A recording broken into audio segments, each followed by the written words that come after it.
students, welcome to science class. I am Rashmi from Raj International School, and in this video lecture I am going to explain the reflected light can be reflected again, multiple images, sunlight, white or colored, and the dispersion of light.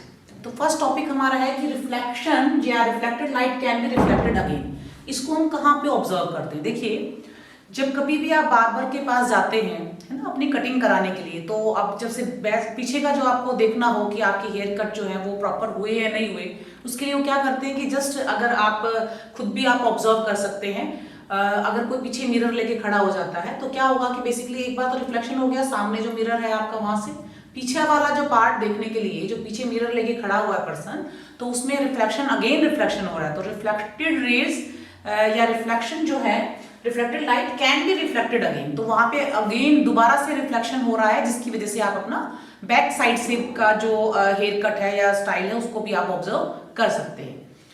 इसी तरीके से जो periscope होता है ना, periscope का use 6th standard में आपने पढ़ा होगा पेरिस्कोप के बारे में कि कैसे कंस्ट्रक्ट किया जाता है पेरिस्कोप को और क्या इसका यूज है ना, फंक्शन क्या है। सबमराइन्स जो होती हैं, पनडुब्बियां जो समुद्र के अंदर या पानी के अंदर मूव करती हैं, या फिर बंकर्स में, या फिर ऐसी जगह पर जहां पर हम और नॉर्मली नहीं देख सकते हैं सीधे, तो जस्ट जैसे सपोज कि बहुत ऊंची दीवार है, ठीक है, और दूसरी तरफ हमें ऑब्जर्व करना है सीन को या देखना है, तो पेरिस्कोप इस तरीके से होता है कि उसका जो ऊपर वाला जो पार्ट होता है ना, तो उसको बाहर की तरफ, दीवार के ऊपर की तरफ कर देते हैं, यानी कि उसका मुंह बाहर की तरफ कर देते हैं, और उसका जो नीचे वाला जो पार्ट है, यानी कि दो मिरर इस तरह से सेट होते हैं 90 डिग्री पर कि उसमें रिफ्लेक्शन दो बार होता है कि जो लाइट रेज एंटर करेगी फर्स्ट मिरर से रिफ्लेक्शन हुआ, अगेन नीचे की तरफ एक मिरर और होता है, वहां से रिफ्लेक्शन होता है और फिर हमारी आईज तक पहुंच पाता है। तो यानी कि पनडुब्बियों के अंदर, सबमराइन में हम अंदर हैं और हमें बाहर का ऑब्जर्व करना है, तो उसका कुछ पार्ट अगर बाहर रहेगा तो हम इजीली उसको ऑब्जर्व कर पाते हैं, ठीक है। नेक्स्ट वन है कि मल्टीपल इमेजेस। अगर हम दो मिरर्स को, प्लेन मिरर को, अगर दो प्लेन मिरर को हम इस तरीके से सेट करें, सपोज मेरे पास दो रेक्टेंगुलर शेप में दो प्लेन मिरर हैं, उनको मैं किसी एक पर्टिकुलर एंगल से सेट कर देती हूँ, उनको मैंने टेप लगा के सेट कर दिया और उनके सामने कोई अगर एक ऑब्जेक्ट रखा तो उसकी मल्टीपल इमेज, बहुत सारी इमेज बनती है अलग अलग। तो वो इमेज कितनी बनेगी ये डिपेंड करता है कि उन दोनों मिरर के बीच में एंगल कितने डिग्री का है। तो यहाँ पे मैंने एक फॉर्मूला लिखा है 360 अपॉन थीटा, थीटा बोलते हैं इसको, एंड -1। तो थीटा क्या होता है कि उन दोनों मिरर के बीच का एंगल। तो सपोज मैंने दो जो मेरे प्लेन मिरर है उनको मैंने 90 डिग्री पर सेट कर दिया है, ठीक है। तो 90 डिग्री इस तरह से हो सकता है कि एक ये इस तरह से रखा आपने और दूसरा यू कर दिया, ठीक है। तो 90 डिग्री पर आपने सेट करने के बाद बीच में, उन दोनों के बीच में कोई भी एक छोटी सी कोई शार्पनर, इरेजर या कोई क्वाइन कुछ भी आपने रखा और उस ऑब्जेक्ट की आप इमेज ऑब्जर्व कर रहे हैं उन मिरर के अंदर, तो कितनी इमेज बनेगी? देखिए 360 अपॉन एंगल कितना हो गया 90 डिग्री -1, तो 90 4 जा 36, तो ये कट जाएगा एंड 4 - 1 इज इक्वल टू 3। तो यानी कि हम ये कह सकते हैं कि वहां पर उस केस में इमेजेस कितनी बनेगी? 3 इमेजेस बनेगी। तो जैसे जैसे अगर यहाँ पर 120 का एंगल है तो क्या हो जाएगा 360 अपॉन 120 -1, तो 120 3 जा 360, 3 से हो गया 3 - 1 2, तो वहां पर कितनी इमेज बनेगी उन दोनों मिरर के बीच में? 2 इमेज बनेगी।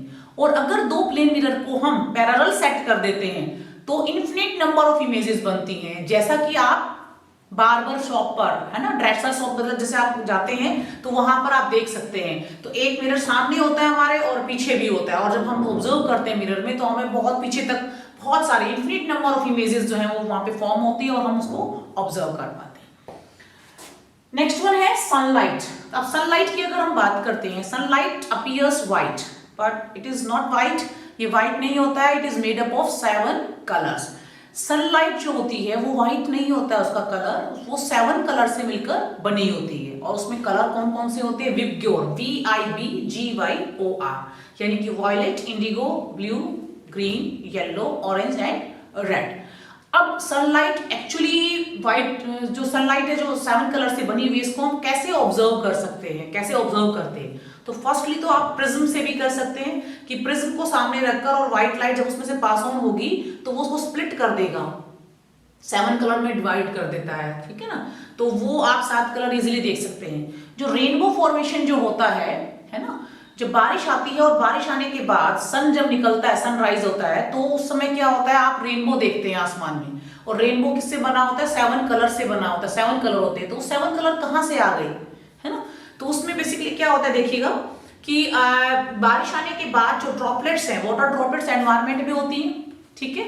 और सन निकल रहा है, तो सन की जो रेज हैं जब उसमें से होकर गुजरती हैं, पास ऑन होती हैं, तो वो ड्रॉपलेट्स जो है उनको स्प्लिट कर देता है रेज को, सनलाइट को 7 कलर में, और हमें रेनबो फॉर्मेशन या रेनबो दिखाई देता है। तो means we can say that sunlight is made up of 7 colours. Dispersion of light जो है वो इसी को ही बोलते हैं कि splitting of white light into 7 colour. तो इस फिनोमेना को, इस प्रोसेस को कि व्हाइट लाइट का 7 कलर में स्प्लिट हो जाना, बिखर जाना, फैल जाना, ठीक है, उसी को हम बोलते हैं डिस्पर्जन ऑफ लाइट। तो डिस्पर्जन ऑफ लाइट को जो है हम ऑब्जर्व कर सकते हैं। बेसिकली एक एक्टिविटी के थ्रू हम समझ सकते हैं कि आप एक कटोरी लें, उसके अंदर थोड़ा पानी डालेंगे आप, और एक प्लेन मिरर को उस पर सेट कर देंगे, हाफ मिरर जो है उसके अंदर डिप करके छोड़ देंगे, और फिर आप उसको इस तरह से सेट करके रखेंगे मिरर को और कटोरी को कि आपके रूम में सनलाइट एंटर कर रही है। तो सन रेज जब उस मिरर में पड़ेंगी तो उस मिरर से टकराने के मतलब फॉल करने के बाद, जब उनका यानी कि रिफ्लेक्शन के बाद आप वॉल के ऊपर, दीवार पर आप देखेंगे कि वो जो है आपको 7 कलर की पट्टियां सी उसमें मतलब नजर आएंगी। वहां पे एक स्पॉट सा जो नजर आएगा वॉल पे, उसमें 7 कलर होंगे। तो यानी कि उसने क्या किया, जो मिरर था और पानी के अंदर आपने रखा हुआ है, तो उसने क्या किया, स्प्लिटिंग कर दिया उस सेंस में वहां पे, और स्प्लिटिंग करने के बाद हमें वो कलर नजर आता है। तो इस तरह से हमने इस वीडियो में समझा कि रिफ्लेक्शन जो है वो अगेन भी रिफ्लेक्शन हो सकता है, उसका रिफ्लेक्टेड लाइट जो है वो भी अगेन रिफ्लेक्टेड हो सकती है, और मल्टीपल इमेजेस के बारे में पढ़ा। ऐसे जैसे पेरिस्कोप है और मल्टीपल इमेजेस की जब हम बात करते हैं तो एक कैलेडोस्कोप और एक इंस्ट्रूमेंट होता है, एक डिवाइस है, ये समझिए एक ऐसा टूल है कि कैलेडोस्कोप को आप खुद भी बना सकते हैं। उसमें 3 मिरर जो होते हैं, प्लेन मिरर, वो 60 डिग्री एंगल पर सेट किए जाते हैं कि आपको 15 सेंटीमीटर लेंथ के 3 मिरर लेने हैं, प्लेन मिरर, और उनको इस तरह से सेट करना है कि 2 इस तरह से हो गए और एक नीचे बेस में। तो 3 मिरर को सेट करने के बाद अब उनको एक सर्कुलर, उसके अंदर जो कार्डबोर्ड का बना हुआ कुछ ऐसा पाइप लेंगे और उसमें इंसर्ट कर देंगे उसको। एक साइड कुछ कांच के टुकड़े जो बैंगल्स वगैरह होती हैं या कुछ छोटे छोटे पार्टिकल्स किसी भी चीज के डाल देंगे, और दूसरी तरफ से आप उसको जब बंद करके और हॉल में से उसको ऑब्जर्व करेंगे बेसिकली, तो आपको वहां पर बहुत सारे डिफरेंट टाइप के पैटर्न्स या डिजाइन नजर आएंगे, और हर बार यूनिक होगा। तो जो डिजाइनर्स होते हैं, ठीक है, और उनको जो वॉलपेपर्स के या उनके डिजाइन जब वहां पे से ऑब्टेन करने होते हैं, उनको चाहिए होते हैं नए नए डिजाइन, तो वो इस तरह से वो नए नए डिजाइन ले सकते हैं। कैलेडोस्कोप के अंदर जितनी बार आप ऑब्जर्व करेंगे, जो टुकड़े हैं कलर्ड, जो बैंगल्स के पीसेस हैं, उनमें उनसे क्या होगा, वो क्योंकि अंदर मिरर सेट है, प्लेन मिरर सेट है, और वो प्लेन मिरर 60 डिग्री के एंगल से सेट किए हुए तीनों, तो जब उनमें अलग अलग डिफरेंट उसमें एंगल से जब उसमें रिफ्लेक्शन वहां पे होगा तो डिजाइन फॉर्मेशन होगी, और उस डिजाइन को आप इजिली ऑब्जर्व कर सकते हैं। So in this video lecture just we discuss about the multiple images, sunlight and dispersion of light. If you have any doubt regarding these topics, then you can contact me. Thank you. Have a nice day.